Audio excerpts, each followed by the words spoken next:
Effectivement, ce qu'il a raconté, c'est la réalité de chacun de nous. Hein. Voilà, c'est la réalité. Ceux qui ont beaucoup d'espoir, c'est ceux qui sont encore jeunes. Ceux qui sont encore jeunes, qui viennent de décrocher un concours, un emploi, ils sont tout heureux, tout joyeux. Mais quand ils vont commencer à travailler, on va demander aux doyens déjà, qui ont fait 15 ans, 20 ans d'expérience ou 20 ans de service, vous allez constater qu'ils se sont rendus compte que vraiment le zèle qu'ils avaient au départ, là, l'enthousiasme qu'ils avaient au début, ils pensaient que décrocher un emploi allait leur permettre de réaliser tous leurs rêves. Mais c'était peine perdue. L'argent qu'ils recevaient dans leur salaire, par leur salaire, leur permettait simplement de gérer leur quotidien. Les vieux souvenirs, les vieux rêves, tout ça, on a mis ça au placard. Le voyage, moi je veux voyager, je veux partir en Europe, je veux aller à Dubaï, je veux dormir dans l'hôtel 5 étoiles. Tout ça au placard. Aujourd'hui, il y a poussière dessus. Est-ce que vous voyez un peu? Et aujourd'hui, on se demande, mais comment réaliser nos rêves? Est-ce que c'est possible de ressusciter ces rêves-là? Quand on regarde déjà notre réalité aujourd'hui, notre situation financière, les enfants sont là, les challenges, les problèmes, les dépenses, les charges, tous les jours, ça se greffe comme ça. Mais comment réaliser ces rêves-là? Est-ce que c'est possible? Comme chez nous dans la Bible, on dit, est-ce que ces eaux-là peuvent revivre encore? Je vous dis que c'est possible. Simplement, comme il a dit, l'information donne le pouvoir. Les gens n'ont pas d'information. Tout le monde veut entreprendre. Mais combien d'entre vous ont eu le courage de se lancer aujourd'hui? D'abord, tu peux avoir ton idée, comme il a dit. Tu as ton idée, c'est bien beau. Il faut de l'argent. Il faut de l'argent pour pouvoir mettre en action cette idée-là. Même là, quand tu as l'argent et que tu es déjà occupé dans un emploi, tu es salarié quelque part, est-ce que tu as le courage d'abandonner cet emploi-là pour dire je me lance dans mon affaire? Tu n'as pas le courage. Pourquoi? Parce que tu ne sais pas comment l'affaire va se comporter. Tu ne sais pas si ça va te permettre d'avoir des revenus qui vont dépasser même ce que tu gagnes, au point de pouvoir d'abord stabiliser tes charges qui sont là déjà. Tu n'as pas cette certitude-là. Et donc, qu'est-ce que tu fais? Tu cherches de l'argent, tu mets en place une petite entreprise, une PME, tu cherches un cousin ou un parent, quelqu'un, tu mets dedans. Et dans la gestion, puisque la personne n'a pas été formée à gérer une entreprise, cette personne effectivement va amener, n'est-ce pas, ton entreprise à la faillite. Et nous-mêmes qui sommes là, quand toi-même tu as ton idée, tu veux aller entreprendre, est-ce que tu as été formé pour être entrepreneur? Est-ce que tu as été formé, est-ce que tu as les atouts qu'il faut pour pouvoir mener à bien ton entreprise et ne pas accuser une faillite?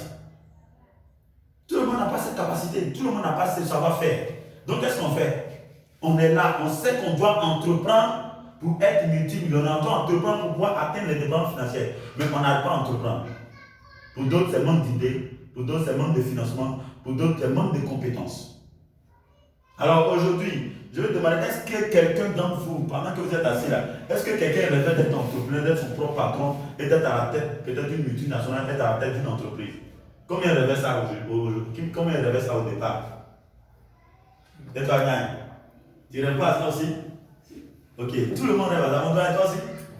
Est-ce que vous rêvez à ça encore aujourd'hui? Vous rêvez à ça encore aujourd'hui? Yann, c'est aussi pour toi? C'est pas évident. C'est pas évident, tu rêves pas encore ça. Tu as mis au placard, n'est-ce pas? Tu as mis au placard parce que tu regardes devant, tu regardes derrière.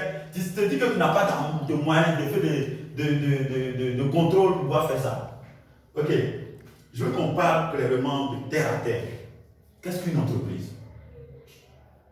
C'est quoi une entreprise même? Qu'est-ce qu'une entreprise? Est-ce que vous savez que parmi les millionnaires du monde entier, vous savez qu'il n'y a pas d'employé dedans? Il n'y a pas un emploi, quel que soit l'emploi, il n'y a pas un emploi qui a rendu quelqu'un millionnaire. C'est-à-dire qu'il est resté employé et puis le millionnaire, il n'y en a pas. Quand on fait la répartition des millionnaires dans le monde entier, ce sont des entrepreneurs, voilà, des savants, il n'y a pas d'employé dedans. Maintenant, comment quelqu'un qui est encore employé peut rêver être multimillionnaire encore en restant dans le cadre d'employé? Bon, je pense que je te comprends. J'ai dit comment quelqu'un qui reste dans la catégorie d'employé, qui va au travail, qui travaille pour quelqu'un tous les jours, peut dire qu'en restant dans ce cadre, dans cette habitude-là, peut devenir multimillionnaire. Bon, je vois l'exemple. La personne, c'est un employé, mais il rêve de devenir un multimillionnaire. Mais au moment où il rêve, il est employé. Oui. C'est que demain, il il va quitter l'état d'employé. Exactement. Merci. Voilà. Mais il ne peut pas rester d'employé là. Il ne peut pas rester d'employé là pour devenir multimillionnaire. Parce que pour être multimillionnaire, il faut faire des affaires. Il faut faire des business. Et qui dit business, c'est là maintenant que l'intelligence financière intervient. Le business que tu mets en place, l'entreprise que tu mets en place, c'est quel type d'entreprise d'abord? Parce qu'il y a deux types. Il y a deux types de choses qu'on peut vendre sur la terre ici pour avoir de l'argent. Un bien ou un service. On peut faire des recrutements, mais tout rentre dans les deux là. Bien ou service. Les services, c'est les gens qui sont. Même nous, on vend notre service en tant qu'employé. On vend notre service, on se vend. On a appris des choses à l'école, on a des connaissances, on est assis. Et l'entreprise nous embauche pour vendre notre service. Les clients qui on leur parle, voilà, on fait des montages de contrats, on fait des choses, on est sur l'ordinateur. À la fin, on dit à monsieur, Dieu, merci pour votre service, pour notre entreprise, puisque c'est leur entreprise. Ce n'est pas l'entreprise de mon papa ni de ma maman. Le jour, ils pensent qu'ils n'ont plus besoin de mon service, qu'est-ce qu'ils font? Merci. Ils te chassent. Est-ce que je comprends? Donc, tu es sous contrat pour un temps bien déterminé. Souvent, on te dit non, contrat à durée indéterminée. Ça, c'est bien beau. Ils vont dire contrat à durée indéterminée. Mais en réalité, chacune des parties a le droit de mettre fin à ça. Chacune des parties. Aujourd'hui, on a vu des gens qui sont débauchés, ils viennent, ils font deux mois de préavis, paf! Il a mis fin au contrat à durée indéterminée. Et si l'entreprise n'a plus besoin de toi, il peut te donner aussi. Il peut te dire, ah, vraiment, tu as 2 ans, 2 mois pour vraiment, on n'a plus besoin de ton service. Tranquille. Il te libère. Est-ce que je comprends? Ok. Donc, aujourd'hui, moi, j'offre mon service pour avoir mon salaire que j'ai aujourd'hui. Ok. Donc, je suis dans la catégorie de ceux qui offrent les services. Mais il y a des personnes aujourd'hui qui créent même des entreprises et ces entreprises-là ont pour but d'offrir un service. C'est les services qu'ils vendent, les hôtels. Vous voyez, les hôtels, les restaurants, et tout ça, ce sont des services. Même les maisons d'assurance, ce sont des services. Les banques, ce sont des services. Tout ça, ça rentre dans la catégorie des services. Mais ce sont des entreprises. Est-ce que vous voyez un peu? Quand vous prenez Jumia, vous prenez Jumia comme ça, Jumia est dans quelle catégorie? Service. Service, pourquoi? On utilise Jumia pour vendre des articles. Parce que Jumia rend service aux partenaires. Samsung, Nasco, Jumia vend leurs produits pour eux. Donc Jumia offre des... Mais ici, vous allez voir que ce qui fait la différence, moi j'offre mon service, Jumia offre son service. Pourquoi? Moi je suis en danger alors que Jumia n'est pas en danger. Tu travailles avec plusieurs partenaires. Oui, Jumia travaille avec plusieurs partenaires. Ok, donc ça veut dire que moi, mon service là, je vends ça sur l'entité. C'est pas ça? Je vends ça sur l'entité. Mais Jumia vend son service à plusieurs entités. C'est pourquoi quand vous connectez sur Jumia, vous allez voir, ils vont citer leurs partenaires. Ils sont alignés comme ça. Samsung, Nasco, Binator, Smart, ok? Tous ceux-là sont alignés comme ça. Jumia offre ses services à tous ceux-là. Parce que tous ceux-là vont placer leurs produits dans la boutique de Jumia qui est en ligne déjà. Donc quand Jumia fait ventiler ces produits-là, moi je viens sur lui, il m'a donné 1 million, lui il m'a donné 2 millions, 3 millions. Donc je vends à plusieurs personnes à la fois. Et ce qui est encore intéressant, c'est que Jumia ne vend pas en tant qu'individu. C'est-à-dire que celui qui a monté Jumia, même le vieux même, il ne peut même plus sortir. Mais il continue d'avoir l'argent. Parce que son service en réalité ne dépend pas de lui. Il a trouvé un moyen, un système pour pouvoir mettre en place de telle sorte que même quand il est là ou il n'est pas là, il continue d'assurer son service ou son marketing pour ses partenaires. Donc à partir de cet instant, ce monsieur qui a utilisé ce canal-là pour vendre pour ses partenaires est un monsieur plus avisé que moi. Moi, avec le temps, j'ai eu de vieillir et la tête dit non, tu n'es plus, ton rendement n'est plus ça. Donc on n'a vraiment plus besoin de toi. Est-ce que vous voyez un peu? Parce que je me vends moi en tant que personne. Donc il y a ceux qui vendent des services. Ok? Et il y a ceux également qui vendent des produits.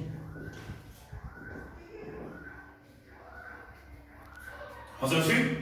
Donc quand on veut créer une entreprise, l'entreprise c'est quoi? Selon la définition, c'est l'ensemble des activités d'une personne ou d'un groupe de personnes destinées à vendre un produit ou un service à plusieurs ou à des clients. C'est ça la définition. Quand on parle d'entrepreneuriat, c'est ça. Quelqu'un dit je vais entreprendre, la première question qu'elle va se poser, je vais vendre quoi? Première question, je vais vendre quoi? Ce que tu vas vendre là, est-ce que c'est toi seul qui as su ça? Par exemple, quelqu'un qui sait coiffer. Il dit non, je vais créer mon entreprise. Parce que ce sont des petites entreprises. Quand il crée son atelier, il est assis dedans. Lui-même, il est l'entreprise. Le jour où il n'est pas là, l'entreprise fait. Ce n'est pas un business intelligent. S'il est malade, il n'a plus d'entrée d'argent. S'il est en voyage, peut-être aller à des funérailles, ça se ferme ici. Vous voyez un peu? Les cordonniers, pareil. Les coiffeuses, pareil. Donc ça fait que ces gens-là se développent difficilement. Tu vois, ils ont 10 ans de présence dans le quartier, mais ça n'avance pas. Pourtant, ce n'est pas parce que les personnes ne travaillent pas dur. Ces personnes travaillent très dur. Hier, j'ai une camarade qui parle que les gens de coaching un peu pour pouvoir l'aider à prendre sa vie en main. Elle vend câble. Elle se va à 4 h du matin pour aller à la bataille prendre du câble. Elle va venir commencer à faire cuire ça. Elle va préparer au bout de 8 h s'asseoir. Elle va vendre. Hier, on a posé un peu, elle a fait le point. Elle a eu 3 000 toute la journée. Bénéfice 3 000 francs. Elle a travaillé dur. Bénéfice 3 000 par jour. Et ça varie. Souvent, ça peut être moins que ça. Elle va dire, elle ne comprend pas. Elle va dire, tous les morceaux à 1700 le dire. Il ne comprend pas pourquoi j'ai eu ça. Mais elle a travaillé dur. Donc, ce que je veux dire, c'est quoi? Le fait de travailler dur comme un bel, ce n'est pas ça qui rend riche. Donc, il est important d'apprendre à être intelligent financièrement. L'énergie qu'elle a là, elle a placé ça dans la vente de cabis. Peut-être qu'elle avait placé ça dans autre vente, peut-être que ça allait donner plus de résultats. Est-ce qu'on se comprend? C'est pas, je vais prendre l'exemple d'un jumeau, ok? Des jumeaux, ils ont le même père, la même mère, ils sont identiques. Quand tu les regardes, ils ont la même forme, le même gabarit, parce qu'ils ont mangé les mêmes plats et tout ça. Hein, les deux sont courageux, les deux ont reçu la même éducation et tout ça. Et les deux, on les place devant des parcelles de terre, on donne à chacun 1 hectare ou 2 hectares, 2 hectares chacun. Est-ce qu'on se comprend? 2 hectares chacun. Il y a un qui choisit de faire des ignames dessus. L'autre choisit de faire café cacao. Ok? À 4 h du matin, les deux se lèvent. Avec les d'abord les marchés. Ils vont à les champs. Les champs sont côte à côte, c'est le même type de sol, même richesse de sol. Est-ce qu'on se comprend? Ils ont l'air d'abord les marchés. Ils vont chaque jour. Ils vont déplacer même parcelle de terre, même parcelle. Jusqu'à pendant 1 an. Ici, si on pose la question qui a été plus intelligent financièrement, qu'est-ce que vous allez me dire? Bon, les deux sortes d'activités ne sont pas. C'est les mêmes sortes de terre, mais les activités ne sont pas pareilles. Parce que celui qui a fait son igname, lui, il veut se nourrir au quotidien. Voilà, donc il choisit la satisfaction immédiate. Ok? Satisfaction immédiate. Voilà, lui il n'a pas de long terme. Voilà, satisfaction immédiate. Très bien. Donc ça c'est le premier jumeau. Le deuxième jumeau, continue ton analyse. Il ne faut qu'ajouter les thèmes clés dessus. Le deuxième jumeau, lui, il fait son champ en vue de, c'est-à-dire quoi? Satisfaire des générations sur des générations plus tard. Super. Donc, deuxième cas, lui, il fait son choix, il mise sur le futur. Il veut travailler une bonne fois, mais pour que, après ce qu'il a mis en place là, puisse servir toutes les générations qui vont venir. Donc, lui, il prépare ce que j'appelle un actif. Lui, il prépare plutôt un actif. C'est vrai que ça va lui prendre du temps. Mais ce qui est intéressant, c'est qu'avec le choix que lui a fait, il a la possibilité de planter du taro, des bananiers et tout ça dans le champ. Et qui vont lui permettre de gérer la petite période de latence. Est-ce qu'on se comprend? Mais les deux ont le même courage. Les deux ont les mêmes forces, les deux déplaient avec beaucoup d'énergie chacun. Mais ici, à cause du choix du business, à cause du choix de la culture, les rendements au bout de 5 ans seront différents. Pendant qu'un millionnaire il cueille des tonnes et des tonnes, l'autre continue encore de recycler sa culture. Il cueille, il s'en va, il défriche encore, il plante encore les buts, il met une yam, après le sol même ne répond plus, il va devenir pauvre. Au bout de 5 ans, le monsieur ne peut plus cultiver, il n'a plus le même rendement en termes de sol. Mais le monsieur, l'autre, la richesse de ce sol-là a fait pousser les plantes. Et les plantes ont tué même les herbes qui sont en bas et tout. Donc maintenant, il passe comme ça. Vous voyez un peu? Il se repose de combien d'années de dur labeur. Et les fruits tombent tout le temps. Voilà ce que j'appelle l'intelligence financière. L'autre, il va travailler dur, il va recycler toute sa vie.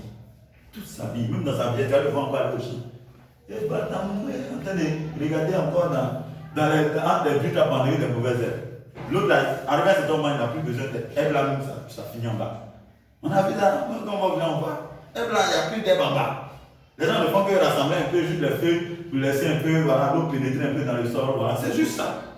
Donc, ce que je veux dire, c'est quoi? Aujourd'hui, nous devons être intelligents financièrement. La manière dont nous gagnons nos revenus là, réfléchissons très bien là-dessus. Est-ce qu'il n'y a pas une autre manière de gagner plus intelligemment nos revenus? Est-ce qu'on se comprend?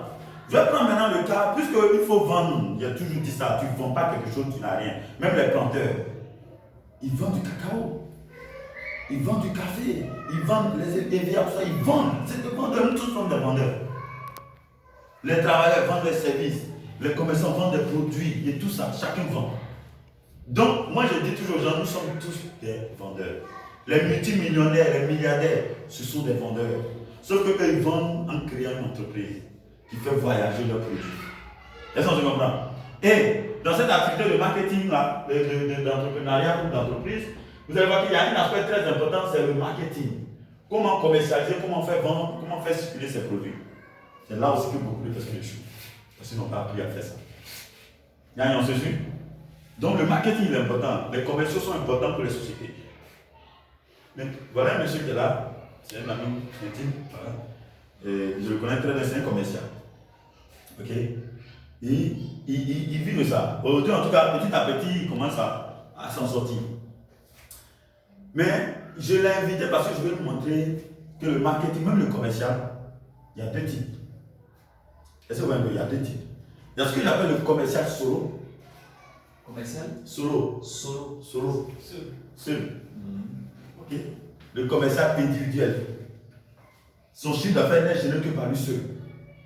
Le jour n'a pas pu sortir pour vendre un contrat ou un produit, il n'aura pas d'entrée d'argent. Donc il est pareil au boutiquier. Il est pareil au coiffeur. Il est pareil au cordonnier.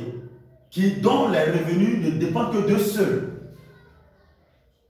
S'il est malade, il est foutu. S'il était absent pendant un mois, il est foutu. Est-ce qu'on se comprend? Mais, voilà un autre type de marketing qui dit, le client que le monsieur, lui, il va trouver là, ce client qui va utiliser son service, son produit, c'est quoi? Qui sera satisfait de son produit, a la possibilité d'être aussi un commercial au même titre que lui. La société lui concède ce droit. Est-ce que vous savez où je veux en venir? Tu viens me démarcher, tu me vends ton produit. J'utilise ton produit, j'apprécie énormément les retours de ton produit sur mon organisme, sur mon corps et sur ma vie. Ok? Et dans la politique de la société pour qui tu travailles, il est dit que si un client apprécie tes produits, qu'il est intéressé par l'activité commerciale, tu peux le coacher, tu peux le former et son chiffre d'affaires qui va faire la compte dans ton chiffre d'affaires. Est-ce qu'on se suit? Donc tu as eu 10 clients le mois. Les 10 clients veulent être des distributeurs. Ils deviennent automatiquement tes partenaires. La société maintenant, au lieu de te dire toi seul ton chiffre d'affaires, la société va intégrer tous tes partenaires que tu as recrutés, qui étaient d'abord tes clients et qui sont devenus des distributeurs. Tout leur chiffre d'affaires va compter dans ton chiffre d'affaires. Si tu es malade, que tu es en vacances, est-ce que tu peux avoir de l'argent? Oui, pourquoi? Donc, bien que lui n'a pas fait le chiffre d'affaires pour ce mois-là, puisqu'il était peut-être absent, il était malade, à la fin du mois, il peut avoir des commissions. Pourquoi? Parce que maintenant, il travaille plus seul, il travaille maintenant en équipe. Son revenu ne dépend plus de lui seul. Est-ce que vous voyez? Son revenu ne dépend plus de lui seul. Je vais prendre l'exemple d'un cordonnier. Le cordonnier, ça fait 5 ans, 10 ans qu'il travaille dans le quartier du cordonnier. Mais il vient en essayant de coaching, il joue son esprit. Il dit, ben, ce que le monsieur a dit, je vais essayer de on appelle ça la duplication. Tu te dupliques, tu prends une personne, tu transformes la personne comme toi. Et la personne commence à faire le même business que toi. Sauf que tu as des petits pourcentages sur la personne. Donc tu apprends à créer ce qu'on appelle un revenu passif. Un revenu passif, c'est un revenu qui ne dépend plus de toi, mais qui est assuré quotidiennement. Est-ce qu'on se suit? Donc voilà le cordonnier qui travaille depuis plus de peut-être 5 ans, 10 ans, et qui ne fait qu'assurer son revenu moyen par jour, tourne autour de 3 000, ok? 3 000 à 5 000 par jour. Ok? C'est le revenu moyen. Et on suppose que bénéfice doit tourner autour peut-être de 2 000 par jour. Ok. Le monsieur vient dit, bon, ok, super, j'ai compris ce que le monsieur a dit.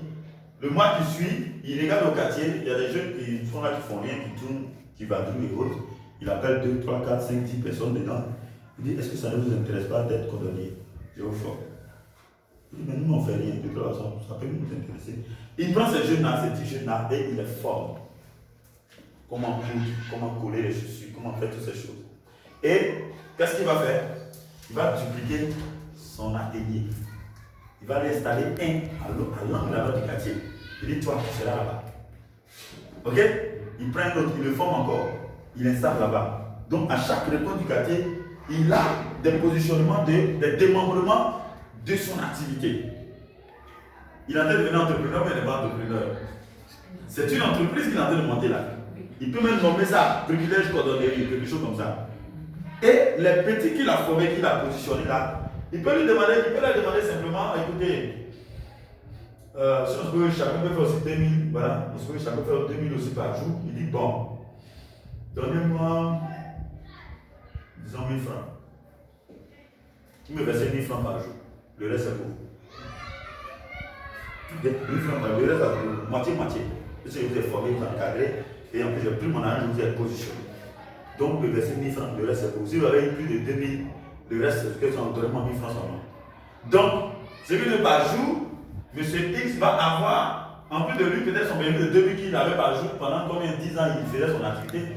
Il va avoir maintenant, en plus de 2000 par jour, il va avoir 10 000. C'est la position de 10 petits. Ça fait 10 000 francs. Ici, il vient de créer ce qu'on appelle un revenu passif. Donc, qu'il soit malade, qu'il soit en vacances, qu'il soit en congé, je ne sais pas, il a toujours 10 000 qui est gagné. Et si vous calculez ça à mois, c'est en train de dépasser même l'argent d'un fournisseur, d'un cadre dans une société au plateau. Quelqu'un vient 10 000 par jour, sur 10 jours, ça fait 100 000. 20 jours, ouais, 200 000, 30 jours, 300 000. Ça veut dire tu dors. À la fin de 300 000, tu dors. Est-ce que vous voyez un peu? Mais voilà des gens qui sont là, ils font la donner depuis, ils ne pensent pas à se dupliquer. Des coiffeurs qui savent coiffer, ils ne pensent pas à se dupliquer.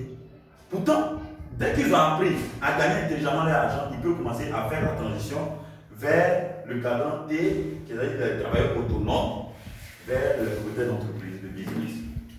Est-ce qu'on se comprend? Ici, nous partageons juste, nous essayons d'ouvrir votre esprit sur comment aujourd'hui passer. Ça n'a rien à voir avec les dieux à créer les produits. Ce n'est pas une affaire de dieux à créer les produits à créer ici.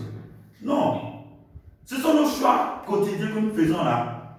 C'est ça en fait qui fait que d'autres restent pauvres et d'autres font la transition et qui restent parmi les 5% qui concernent les 95% de la richesse mondiale. C'est ça en fait, c'est l'intelligence financière. C'est pourquoi on disait en amont que l'information donne le pouvoir. Quand tu es au bon moment, vous êtes en train de se promener là-bas, mais vous êtes là, on est en train de vous donner des idées. Ok? En train de vous donner des idées. Et ces idées, si vous les mettez en pratique, vous allez voir que vous pourriez faire la différence dans les 5 ans de vie. C'est très important. Qui n'est pas d'accord avec moi? Qui est d'accord avec moi? Ok, super. Maintenant, aujourd'hui, on ne va pas parler de cordonnerie, puisque moi je ne suis pas cordonnier. Voilà. On va plutôt parler de opportunités d'affaires. C'est pourquoi vous voyez ici, nous avons dit bienvenue dans l'entreprise du 21e siècle. Parce qu'effectivement, au 21e siècle, nous avons les nouvelles technologies qui montent, nous avons Internet, nous avons Facebook, WhatsApp, nous avons beaucoup de choses aujourd'hui par lesquelles nous pouvons aujourd'hui se générer des revenus même depuis la maison. Voilà, même depuis la maison. Donc, si nous devons créer notre entreprise, nous avons le choix entre offrir un service ou vendre un produit. Nous avons le choix. Ok? Si vous voulez offrir un service, est-ce que votre service, c'est vous seul, votre savoir-faire qui est engagé? Si c'est vous seul, votre savoir-faire qui est engagé, vous êtes en danger. Vous êtes en danger. Mais si par exemple c'est un produit physique, vous n'êtes pas en danger. Pourquoi? Parce que le produit là, ce n'est pas vous qui fabriquez. Le produit peut-être c'est une société comme Jumia. Jumia ne fabrique pas la télévision. Mais Jumia a mis en place un système pour vendre plus efficacement ces produits-là et cumuler le maximum de commissions et avoir de l'argent. Ok? Donc, j'ai parlé du commercial solo. Maintenant, l'idée que je veux mettre en place ici, c'est qu'il y a un autre type de marketing qui donne la possibilité aux commerciaux de pouvoir recruter autant de commerciaux qu'eux ils souhaitent et de les faire partie de leur équipe. On appelle ça le marketing relationnel. Et c'est de cela que je veux vous parler. Et c'est vers ça que je voudrais que vous puissiez entreprendre. Puisque vous n'avez pas de savoir-faire pour aller en visite, pour créer votre propre produit pour vendre, vous pouvez chercher une société partenaire et organiser simplement une stratégie de marketing pour pouvoir vendre les produits de cette société et bénéficier du maximum de commissions. Mais si vous ne vendez pas en solo, vous allez vous en sortir plus vite que celui qui vend en solo. Est-ce qu'on se comprend? Bien, à ton avis, si par exemple dans l'entreprise où tu travailles, ok, si la société t'avait donné cette possibilité de recruter autant de commerciaux et de faire partie, de les transformer, de les former et de les associer à toi dans ta prospection, dans ton activité commerciale, ça serait vraiment la bienvenue ou bien ça ne serait pas la bienvenue? La bienvenue, c'est un atout. C'est un atout, c'est un avantage. Parce que là, tu deviens plusieurs. Tout ce que tu auras à faire, c'est de les coacher, les former, faire des réunions avec eux pour voir les stratégies, quelles sont les difficultés de chacun à rencontrer, tout ça. Tu auras un intérêt à les aider. Aujourd'hui, tu es dans une entreprise où on emploie le marketing solo. Même les vieux qui sont là, qui sont plus expérimentés, qui sont là, vous avez qu'il sera difficile pour eux de vous coacher. Vrai ou faux? Il sera difficile pour eux de vous partager leur savoir-faire, leur technique. Pourquoi? Parce que vous devenez leur concurrent sur le terrain. Ils n'ont rien à gagner avec vous. Or, toi, si tu deviens moi mon partenaire, j'ai quelque chose à gagner avec toi. Parce que ton chiffre d'affaires, ton mon chiffre d'affaires. Donc, je n'ai pas attaché mes documents ou mes techniques ou mes savoir-faire. Au contraire, je vais tout te balancer. Parce que nous formons une seule équipe. Mon chiffre d'affaires, ton chiffre d'affaires, comme dans mon chiffre d'affaires, plus tu te développes, et mieux je me porte. Donc ici, vous allez voir que la sorcellerie va disparaître. Ok? Les bâtons dans les roues vont disparaître. Les tu m'as volé mon client vont disparaître. Et c'est ce que nous constatons dans les entreprises traditionnelles qui utilisent le marketing solo par ces argents-là. Est-ce que vous comprenez? Donc, toi, tu veux faire un choix. Tu as une entreprise, tu as deux entreprises. Il y a une entreprise qui utilise le marketing individuel et il y a une autre entreprise qui utilise le marketing relationnel. Vers quelle entreprise tu vas te porter? L'entreprise utilise le marketing Relationnel. Parce que déjà, de toute façon, tu veux faire l'activité de commercial. Tu sais que tu dois vendre à tous les coups. Mais tu as dit de ne pas vendre que ta personnalité ou que ton savoir-faire, toi personnel, mais tu veux vendre des produits autres que toi-même. Parce qu'il y a un avantage à vendre des produits autres que nous-mêmes, c'est que les produits sont renouvelés dans les usines. Mais toi, tu n'es pas renouvelé. Tu passes avec le temps et tu vieillis et ton rendement baisse au fur et à mesure que tu vieillis. Donc, à ce moment-là, tu vas voir que si on te payait cher au départ, quand tu sortais de l'école avec tes diplômes et tout ça, tes savoir-faire, mais au bout de quelques années, tu vas voir que ça sera difficile. Parce que les petits qui sortent ont encore beaucoup plus de technicité, beaucoup plus de savoir-faire que toi. Donc, eux-mêmes, on les prend et souvent, tu vois, c'est à eux qu'on promet les gros salaires. Est-ce que vous voyez un peu? Mais une personne, un doyen qui est assis là, qui a passé 20 ans en train de vendre un produit bien déterminé, toi, tu viens d'arriver, tu ne peux pas mettre ce produit que lui.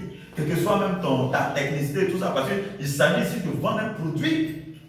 Et peut-être même il a plein de témoignages sur les produits, il a des vidéos et tout ça. Vraiment un vrai paquet comme ça. Quand il fait dérouler ça comme ça, toi le petit est arrivé, tu peux pas damer le pion, c'est pas possible.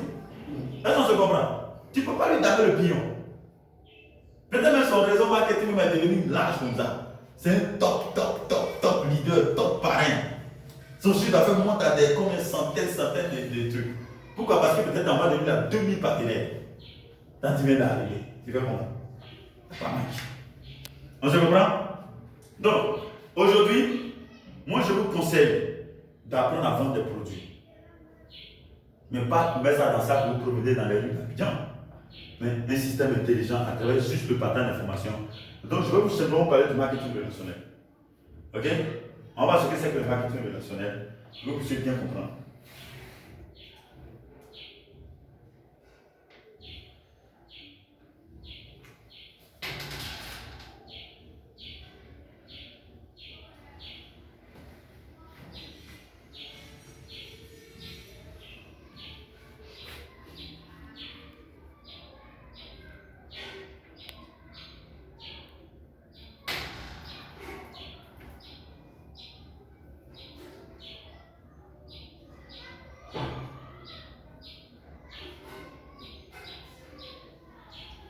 fallait quand même que vous posiez des questions et puis vous avez envie aussi de changer les choses pour vous.